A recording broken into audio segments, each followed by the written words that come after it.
So participants, you're welcome, and thank you so much for accepting to take part in our capacity building session. So this is being spearheaded by IDEMU Mathematical Modeling Unit, Uganda. And so we'll have such trainings for 4 days. And we have 3 big objectives for this training. The first objective is to build capacity for people that we already began the training with in July, because we want to finalize the products that we have. We have 7 draft models, and our interest is if we can build capacity more, we should be able to finalize these models and we submit them for peer review. So we are going to try to stress test the members such that we can have good value out of the models that were developed. That's the first target. The second target is we want to inspire you to dive into PhDs. We want to inspire you to get into PhDs. If you see on our day 4, we have a component of inspiring you to get into PhD applications and PhD efforts, because we think that if you can dive into PhD in mathematical modeling, your capacity should be well built, or you should be able to do more with us. That is our second objective. The third objective is we want to identify and recruit 5 resident fellows at IDEMU. So after the training and after the hands-on writing retreat in November, we shall have a call where we shall competitively select 5 fellows to be retained at IDEMU, and then we should be able to allow other members of cohort 1 to go in peace. So those are our 3 big objectives. I just wanted to tell you that upfront, such that you get to know. So we are going to begin our conversation, and I'm going to be the first presenter today, and we have other presenters who are ready to come and interact with us. So I'm going to take you through introduction to mathematical modeling, but before I tell you, or before I take you through the slides that we have, let me just pick your insights on what so far you know. When you heard that we're going to do capacity building in the mathematical modeling, what came to your mind? First of all, what came to your mind? So you can just tell me what came to your mind first of all.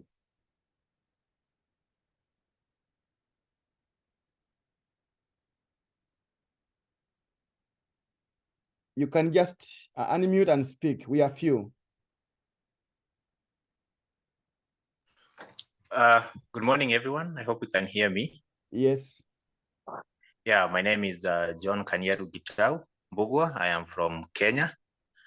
I'm affiliated with the Center for Malaria Elimination and Center for Epidemiological Modeling and Analysis at Kenyatta Hospital.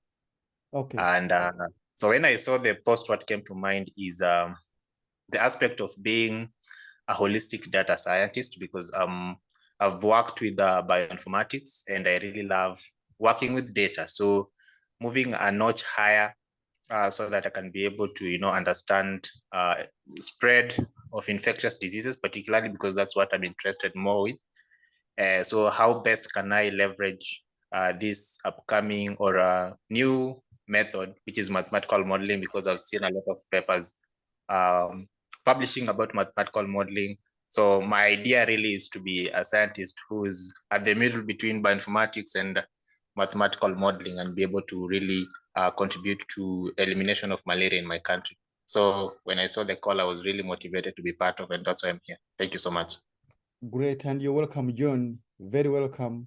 Let's hear from another person. Any other person on the call? What came to your mind when you heard about introduction to mathematical modeling? What came to your mind?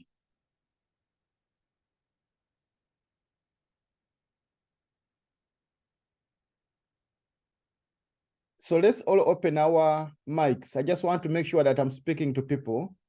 Let's open our our mics. Okay. My name is Muhammad Jama from Somalia. I'm an epidemiologist. Recently graduated from Mount Kenya University in Nairobi, Kenya. What comes in my mind when I heard these mathematical models is disease progress, or what we call predicting epidemic. That's what it comes in my mind. Okay. Yeah, thank you so much, Muhammad, and thanks for joining us from Somalia. We are happy that we are crossing boundaries, and technology is helping us to cross boundaries, because if it was a physical session, then we would need John and Muhammad to be in Uganda before we have these sessions go on, but we are happy we are crossing nations. Okay, so we are going to go to introduction to mathematical modeling, but what do we know about mathematical modeling? Again, let's just interact before I share with you what I've prepared. What do we know about mathematical modeling?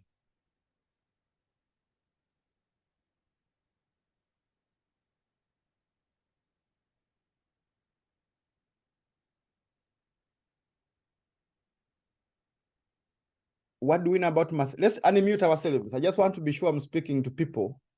Let's unmute ourselves. Okay, go ahead. Yeah, so Victoria, what do you know about mathematical modeling? Just any thoughts?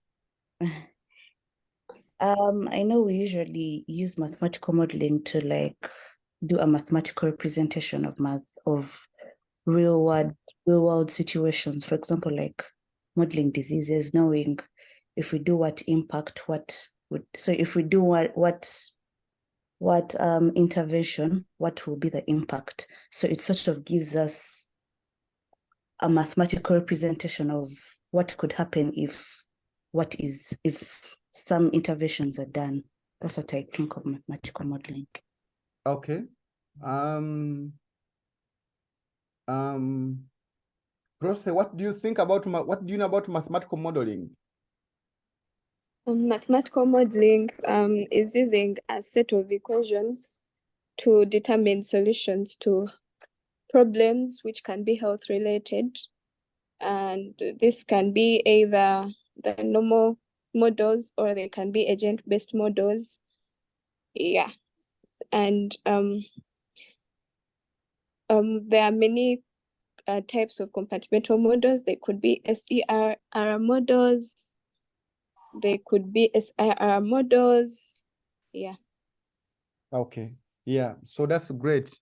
I'm happy that you have a foundation, and what I'm going to talk through already you have captured a part of it. But I want to give credit to the two scholars that I benchmarked my slides from. That is Professor Andrew Conlan from University of Cambridge, and then Dr. Jean Marion. I benchmarked from their papers and their work they've done on introduction to mathematical modeling. So as a part of our outline, we shall have some few definitions. We shall have a quick types of mathematical or epidemiological modeling. Shall have some steps in mathematical modeling process, but also shall have some bit of assumptions and why assumptions matter and why should we pay attention to assumptions. But we shall also do some introduction to model validations and at what stage should we be comfortable with our model and what should we do. Again, this is just introduction, but through the whole week, we shall be trying to dive deeper into those different aspects. So just as a point, like you've already described, mathematical modeling, we are trying to describe a system, but we are having a set of variables. We are having equations, and we are trying to have a relationship between different variables. And like my colleague has said, they can be health related, they can be economics, they can be what, but for our case, we'll focus more onto the health related variables.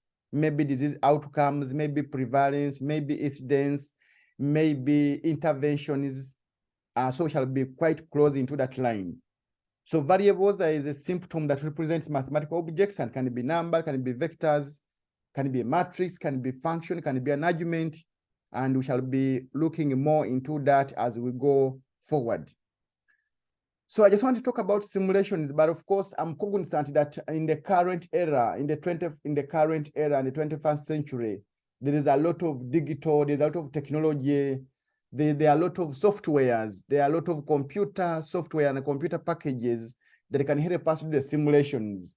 So I highly want to recommend that you should begin thinking of undertaking an R course or Python course, because it will help you to be able to do the modeling quite well as we go forward.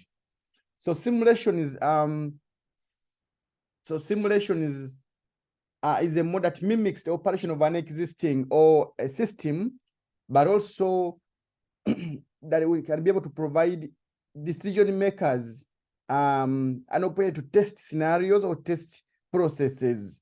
So you can be able to simulate a situation, you can be able to say, okay, supposing this is like this, what are we likely to see? Supposing this is like this, what are we likely to see? So about validation of models, one of the things which is very critical after developing or after building a model is being able to confirm that actually your model can achieve what you designed it for. From time to time, we shall be building models. For example, you built a model for malaria. You are predicting malaria occurrence among under 5s in Tanzania, for example. And so you built a model using Tanzanian data, or just a small bit of Tanzania. So for you to be very conversant, or for you to be very comfortable, you may want to separate your data sets. Maybe you can use the data for southern Tanzania to build a model, and then you use the data from northern Tanzania to test and see how your model is doing. Or you can build the model using the data from Tanzania, and then you validate that model using Ugandan data to see how it is predicting and to see how well it is doing. But we shall be talking more about it in the very near future. I just want to emphasize that Conlan was very clear that for all mathematical models are going to be building, they are going to come from the foundation or the foundational equation for the straight line that we could have covered quite long ago, maybe in primary section, maybe in primary 4. Y is equal to mx plus c. So that is the center of a number of mathematical models.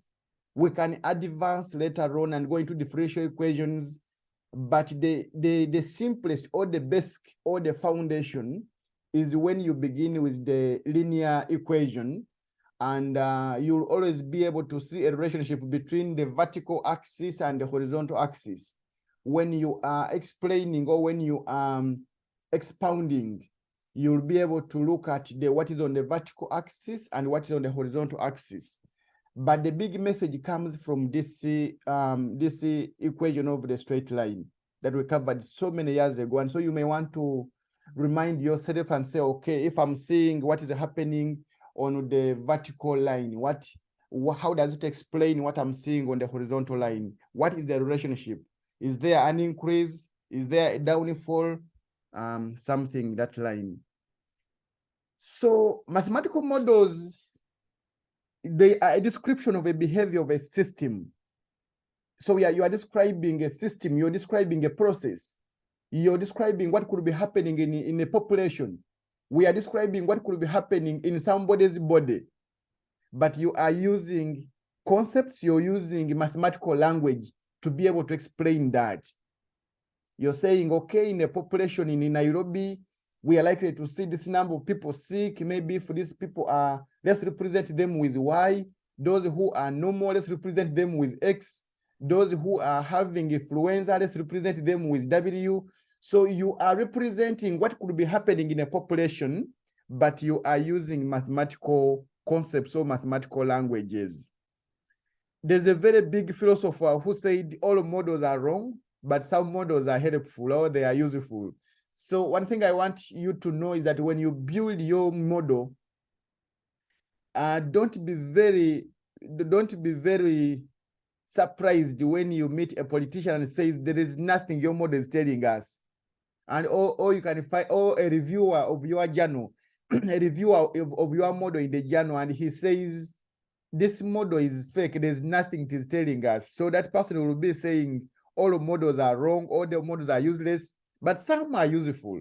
So we need to make ours useful. We must be intentional to make our model useful. And we are going to see how we can make it useful. One, it can be on the data you have used to build it. Can that data be trusted? Can that data be accessed for somebody to do background check of what your model is showing? That's one thing. The second thing you can do to make our model useful is the assumption is that you put in when you're building the model. They need to be realistic. They need to be feasible assumptions. For example, if you assume that if you're building a model and you say all of people in Uganda are using air transport, are using a plane to get to work, and you're building a model for that. So you're not realistic. You're not realistic. Your model is going to be thrown away when you put it out there. Yeah. So a good model provides insights into a system that go beyond assumptions, and we can use it to look more into it. But a good model should be able to tell us something new. One thing I want to share with you is that a model should be able to tell us something new. Some people are struggling, I think, to get a link. Let me just sort this out.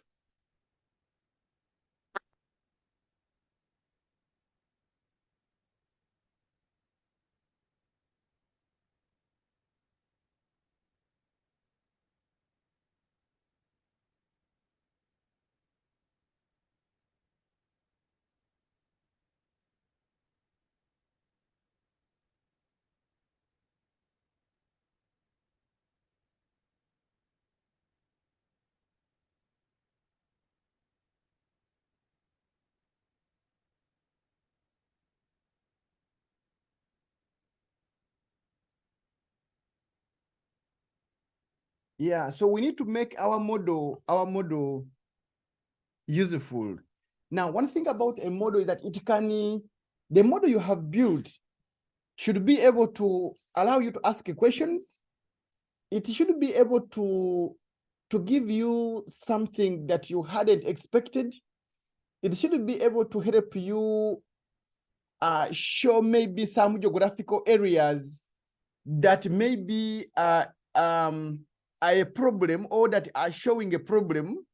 And with that, it should prompt you to go and visit that geographical area and you see what could be happening there.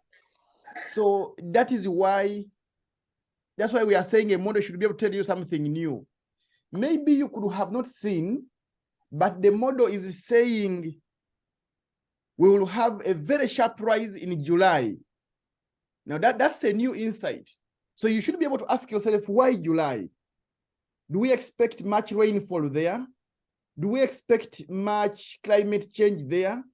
Do we expect a lot of movement there? Do we expect a lockdown there? So in other words, you should be able to get insights and be able to ask more questions a bit deeper from what the model is showing. And if you can't ask those questions, then it's a gap. It's a gap there. But the model should be able to help you ask more questions. So when you have a model output, it is beyond you saying that in the first 2 months, we shall have a decrease. In the second month, we shall have a rise. We shall have a flat curve in the 5th month. So the purpose of these trainings up to Thursday, they are going to help you to begin asking more questions a bit deeper. Why are we seeing a decrease here? And that's what policymakers are interested in, by the way. And that's what reviewers of your paper are going to be very interested in. Why are we seeing a drop here? Why is your model seeing a drop here? Was it a gap in your assumptions? Was it a gap in the data set? Is it a reality? And what can explain that reality? So for me, that is why these trainings are very important. I want us to probe further in the models we have so far built. Yeah, so I was also teasing out to see why do we use mathematics for expressing situations. So mathematics is a language which has been here for some time, and very many people have basic training in mathematics, and that's why people prefer to do mathematical models. But also for mathematics, there is a concise language, but also it has some rules that can be easy for manipulation. But also currently there are so many computer programs, there are so many softwares, there are so many available online mathematical tools that we can use for building models or for leveraging on for building models. And so that's why we should go into mathematical models. But I want to ask very big questions. Why do we actually model? Why do we actually build models? So number one, we build models to build a scientific understanding through quantitative expression of current knowledge of a system, but also to be able to predict what's likely to happen. So if you want to develop a bigger scientific understanding of malaria spread or malaria distribution or malaria flow, you can be able to build a model and you say, okay, in the next 5 years, this is what we are likely to see. So in other words, modeling is just a method of exploring deeper into the data set you have. Modeling is just a method of going deeper into an area which you otherwise may not be knowing. Let me give an example of influenza A. You could have read some literature about influenza A, but you don't seem to understand a relationship between maybe this and the other. And you're like, okay, let me build a model. Let me build a model and see what happens. So a model should be able to help you to probe more, to ask more questions, to interact more with the data set which you have, to also ask whether this data is of good quality or it represents the situation on the ground. Yeah. Again, I should clearly mention that garbage in, garbage out. The strength of the model or the validity of the model you're going to come up with has a very big consideration with the data you have input or the data you have used to build this model. So the data makes a very good sense and the quality of that data makes a lot of sense. So the second reason why we model is to test an intervention, whether the intervention is working, to test if the program is actually working or not working. But also the other thing to do, it helps to make decisions to policymakers. But I want to ask a very important question. When should we stop modeling? When should you stop saying, I am building a mathematical model? Number one, when the goal of the project is achieved, you don't need to continue modeling. Or when you don't have sufficient data, and again, somebody is going to say, how sufficient is sufficient data? Good models, or strong, robust models, they come well or they predict well when you have a lot of data. A lot of data may be like you have over 1,000 records and above. There you should be able to come there, the model becomes stronger. But if you have fewer variables and fewer records, the model may not predict well. And statisticians on the call, they can add more insights to that. So data is critical, but also the quality of the data matters a lot. If the quality is not okay, then you better not model, because you'll come up with a model and the politician will see it and he will say, the scientists have told us. The scientists like a process, they have told us that this malaria vaccine does not work. And you know what? Before you realize, carburetor is quoting your model, yet the data you used was not right. And before you realize, they have arrested you because your model is misleading and the policymaker is quoting you. Carburetor, who is an activist, is quoting your model.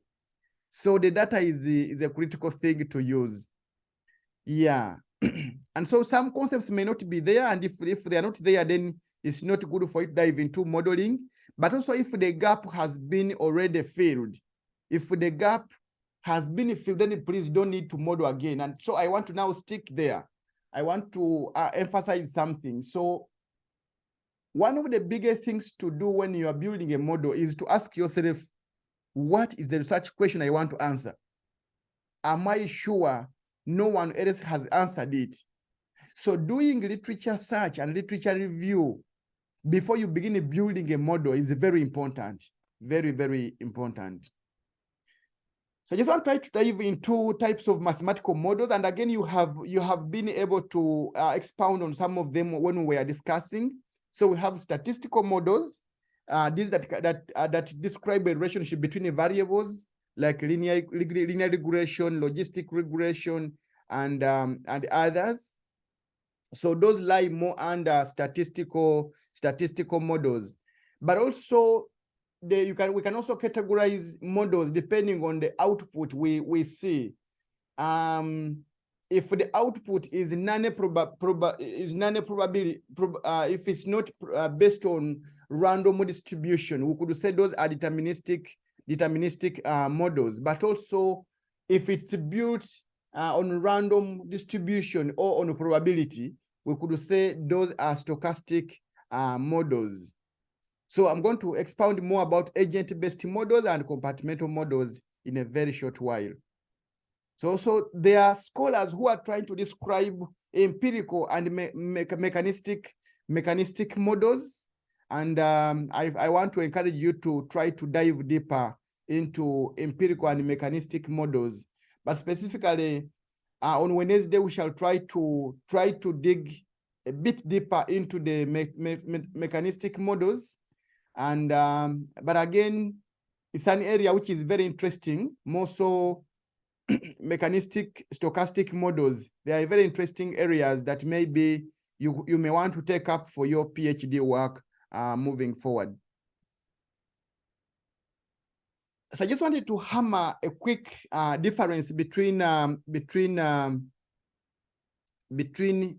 agent-based models and stochastic models. So for ABMs, they stimulate agents, and these agents can be like people, they can be animals, and in agent-based modeling, we assume that the agents interact with each other. For example, you are trying to study individual populations. You are trying to study individual animals. You are trying to study individual pathogens, for example. So when you take things individually, those are more of agent-based models. But when you put things in a compartment, when you put things in a group and you say, okay, we assume that the group of teenagers in Uganda are doing this. A group, we assume that people who are suffering from malaria, they behave this way. All of them behave this way. When we put them in a compartment, those are compartmental models. And so for compartmental models, we consider that there is a homogeneous mixing, the similar characteristics, which may not be really the case quite often, And that's why very many people go into agent-based models, whereby they are trying to study individual characteristics or individual behaviors from time to time. So for agent-based models, just a minute.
Yeah, so I was talking about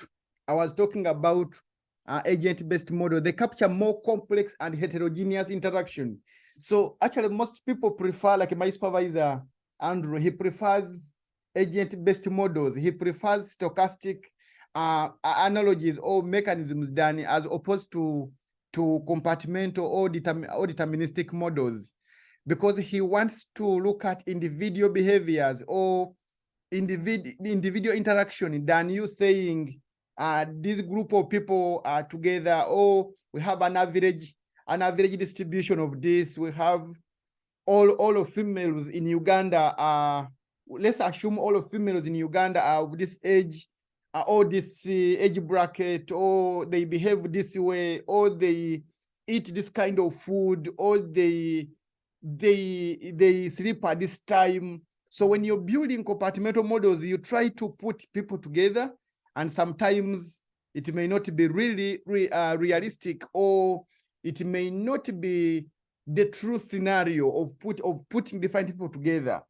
And why I'm putting this here is because I know a number of our models we have built are compartmental in nature, and when we shall be writing limitations for our work, when we are writing limitations for our work, we should be able to articulate some of these such that reviewers don't blow us down.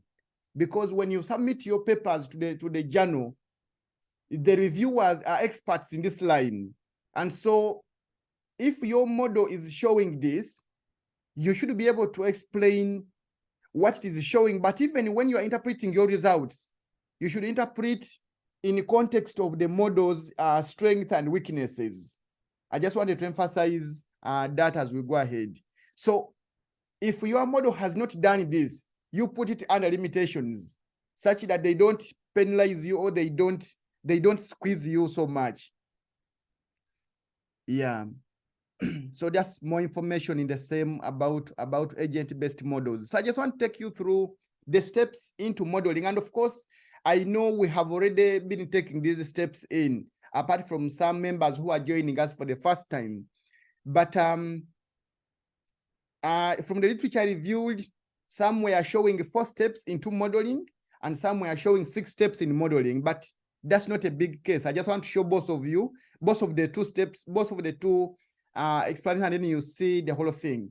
So when you're building models, the first thing to do is to understand the problem that you are trying to model. Understanding the problem helps a lot. And when you're understanding a problem, you need to have a broader view about it in terms of epidemiology, in terms of social sciences aspects, because the wider view of the problem gives you a chance to build better assumptions.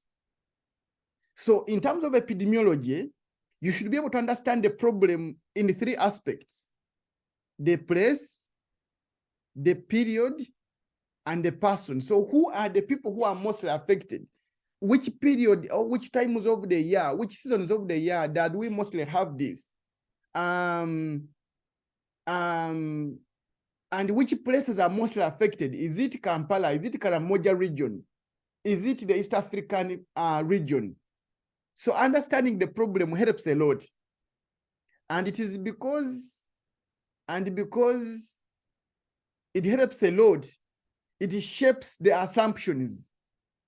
It shapes the model inputs. It shapes the model interpretation. Because you can plot and you have a graph. The graph is showing something very important, but because you don't have good solid understanding of the problem of malaria, how malaria is transmitted, that it is transmitted by a vector, you begin saying that I am seeing a rise and increase. As simple as that. So no, not really. That's not the case. So you need to try to go deeper. Is this a season when we have a lot of mosquitoes breeding? Is it a rainy season? Does rainy season support the breeding of female Anopheles mosquitoes? Do female Anopheles mosquitoes feed at 1 a.m., at 2 a.m. at night?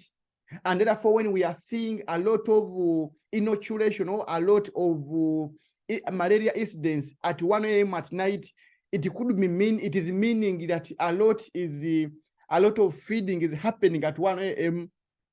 Now you cannot be able to interpret the results you're seeing unless you have a better understanding of the problem. Step number 2, choose the variables. Step number 3, make assumptions. Step number 4, build equations and then solve them. And then from there, you have an output of the model and you interpret what the model is showing you. Then from there, you can validate the model with other data sets. And from there, you can submit your model for peer review, or you can begin presenting in scientific conferences, whereby people can begin giving you options that they can validate your model. They say, okay, your model is not predicting well, your model forgot about this. You assumed that all pregnant women don't take iron or don't take folic, but that's a wrong assumption.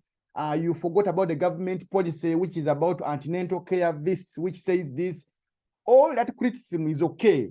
So it helps you to go back and refine the model again. It helps you to go back and make more or improve the assumptions that you made last time. And you remodel and you see how the model output will look like. So at that point, I want to say that you can be working on Ebola model for over 10 years, the same Ebola model, and you can publish over 20 papers on the same Ebola model. You can supervise master's students or PhD students on the same Ebola model. Because what happens is every time you have an output from the model, it is bringing a new insight. It is causing a new problem. It is causing a new question. It is posing a new finding, which needs to be explored further. And that's why you find that professors, they normally want to take on students who are interested in the areas they are working in. So for example, they want to take on a student who will be able to answer further questions which their previous model showed. I just wanted to emphasize that to you, that you can work on one model and keep improving it. So what I'm saying to my colleagues who have been working on models, people who have been working on the 7 models, is that when we submit our model for peer review next month, after the scientific writing, which is in November, after submitting it, don't choose a new disease. I am just suggesting, don't choose a new disease, but you can expound further on what your model said. For example, if you said future work should be done in this area, now when you submit your work into the journal, you take on that future work you proposed by your work, and then you try to dig deeper into that line. Even when you're proposing to go for a PhD, you try to go deeper into that line of where you were working before. Try to write a PhD in that line. Try to make a PhD objective in that line where you were working before. It helps you to improve the model. It helps you to refine the model and make it better. So as we come towards the end of our discussion this morning, let's now talk about assumptions. So assumptions are important because the assumptions can help us to understand the underlying things in the system that you were modeling, and the future mathematicians will base on the assumptions you put to either improve their assumptions or to validate the data, the model which you came up with. But also, it is an scapegoat for you and me. For example, if somebody picks up your model and is using it in Tanzania, and the model is not showing what you predicted or what you recommended, and they are writing a very bad report about you in the newspapers of BBC or any TV, you can go and exonerate yourself and say, no, my model assumption was that this condition is there, this condition is there, this condition is there. This author has not provided this condition, has not provided this condition, Therefore, the model may not work under that conditions. So stating the model assumption is very important. It helps here a lot. It helps here a lot. And so we should never publish a model. We should never put a model out there without showing the model assumptions. So it helps a lot. But even the limitations of the model, because I'm going to tell you something when we are writing our model outputs. When you're stating the model, when you're making assumptions, and when you are interpreting your results, and when you're making conclusions, you should be able to point out limitations from your work. You're like, we were not able to do this. We were not able to do this. Maybe if we had done this, we would see a different picture. Please interpret our model outputs with caution for this population, for this age group, or for these time zones. It is very important to always factor the assumptions in your conclusion, but also in your model interpretations. I just want to bring a very interesting area which I want to encourage all the 7 models to begin thinking about. So one thing I want to emphasize is that we are going to train you up to Thursday, and we are going to give you 2 weeks. So from Friday this week until 6th of November when we meet, the interest is for you to try to refine the model and try to do sensitivity analysis from your model outputs. And this is very important because it helps you to identify the weak areas where your model is not predicting well. Those weak areas, they are part of caution that we give in our model interpretation or in our model limitations. So doing sensitivity analysis is very important. And through sensitivity analysis, you can be able to identify the areas that need to be strengthened.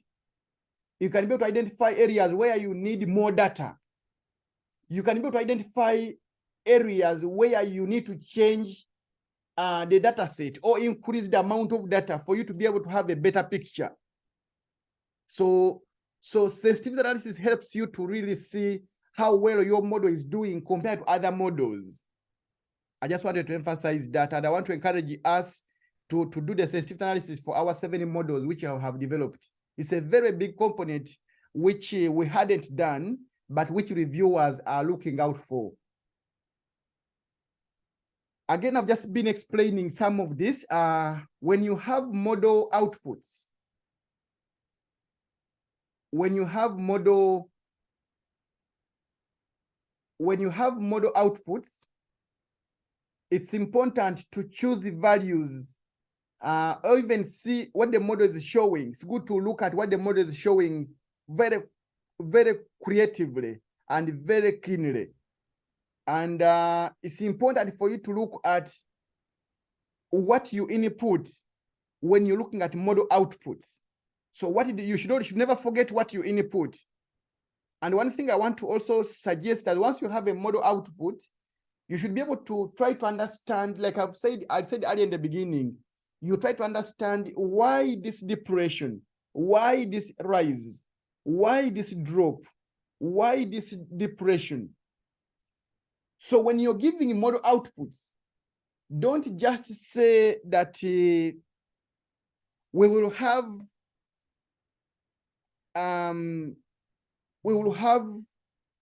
a drop in maternal mortality in July 2023.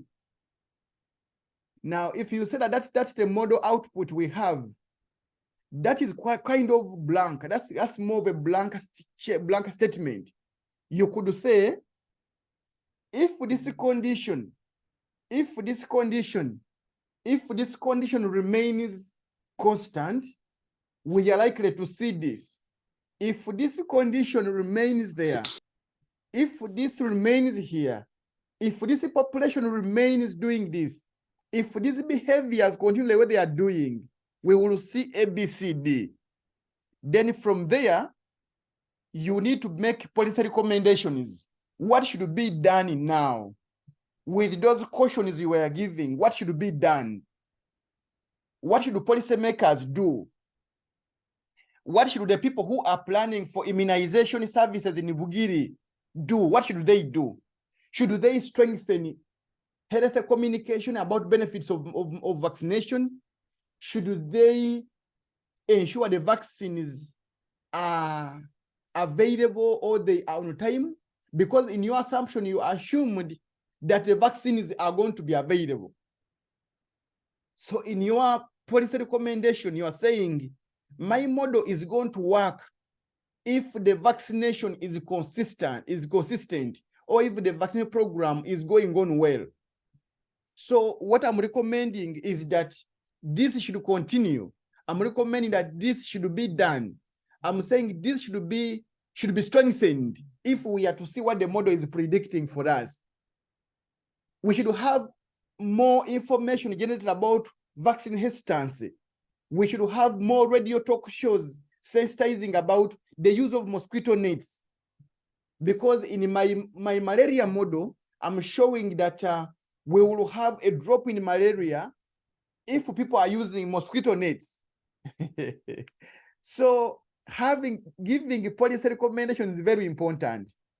But like I said earlier, you need to give caution that when we did sensitivity analysis, our model did not do well among this population. Our model did not do well under these time zones, because the data set we had was poor in this period. The data set was poor in this period. The data set was not good in this period. So you're giving caution. You're saying, please, don't trust everything that we are telling you. Don't trust or take action. Take things with caution. Take our model output or model prediction with caution. Remember that all models are wrong, and but some are useful. So when you're making conclusions from your model, don't be very firm, because you could have assumed a homogeneous mixing in Kampala, but that's not the case. That's not the case. That's not the case that there's a homogeneous mixing in Kampala. You could have assumed that all immunized populations, all vaccinated people in Kampala are going to go for the second dose at the same time. That was the assumption, but that's not the case. People go for the second dose at any time they want. So we must be careful when we are making model conclusions or model recommendations. Again, I just want to hammer the message of validating our models home. It's very important to check how our predictions are doing in consideration of the real life scenarios. But it's important always check how the data that we used, how is the data doing, and how is everything stating. We assumed that at that time there will be no rain, but maybe there is now rain. So what should we do now? Can we now go and edit that variable, and we see how the model is going to play around in the rainy season? We assumed that all schools are going to be closed at that time in December, but maybe the government policy has said all schools must continue until January. So you have to go and work on your model and have a new model output and a new interpretation again. So testing models is very, very important. I just want to conclude by showing this picture. I just want to pick your mind. What does this picture say in terms of model validation? You can just unmute and then just share your thoughts. What do we see in these models?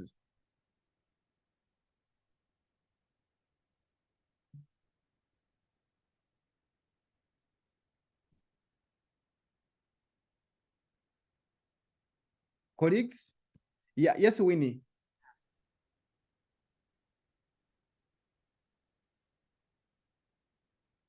Winnie, proceed.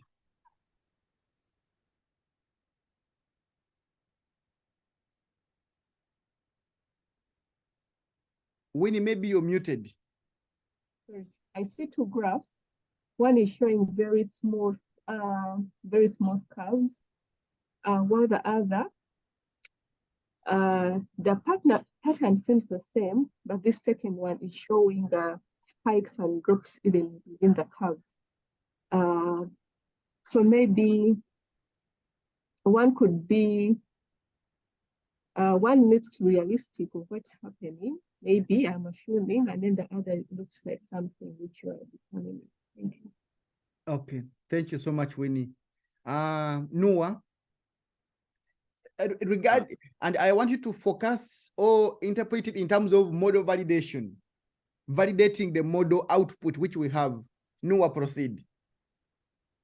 The model, from what I see, is what the model says and what real life data says is entirely different when you look at the way the curves are moving. Yeah, that's what I'm seeing. So, for example, we see here that the model is predicting that there's going to be a drop at this time, but the real life is showing a peak at this time. The model is saying at this time maybe we shall have maybe a rise going on, but here there is a drop going on instead. Yeah. So again, what about in model number 2? In number 2, what do we say about it keenly, a bit keenly? Let me hear from a statistician. For model number 2, what do we see keenly? John Kairu, can you make a comment on the second model output? Okay.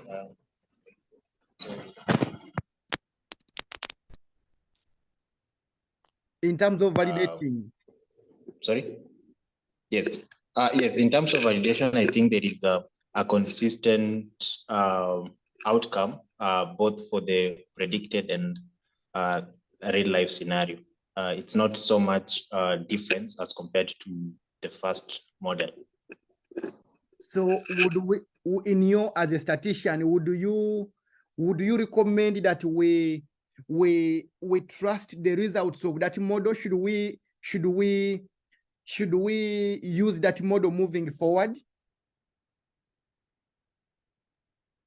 I might be wrong, but I would say yes, we can consider the output of the model because there is a somewhat congruent, or there is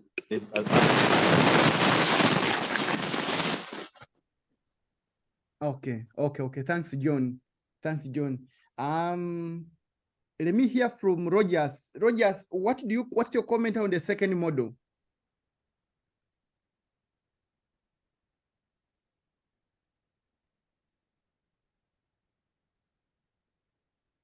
Rogers in Subuga?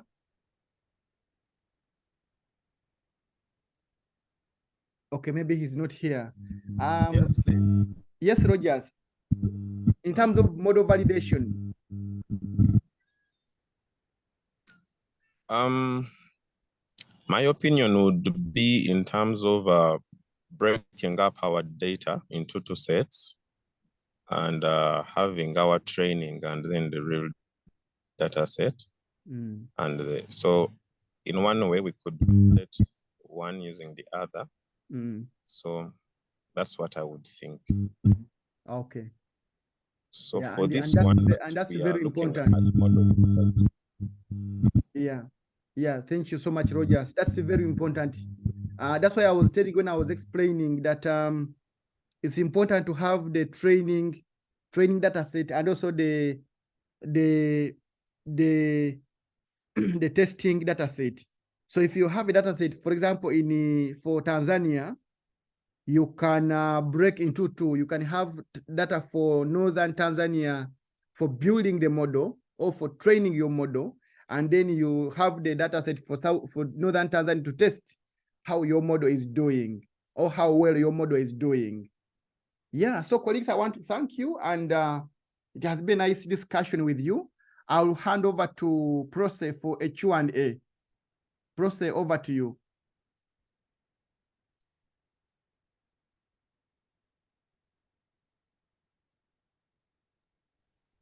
Guys, is there anyone with a question?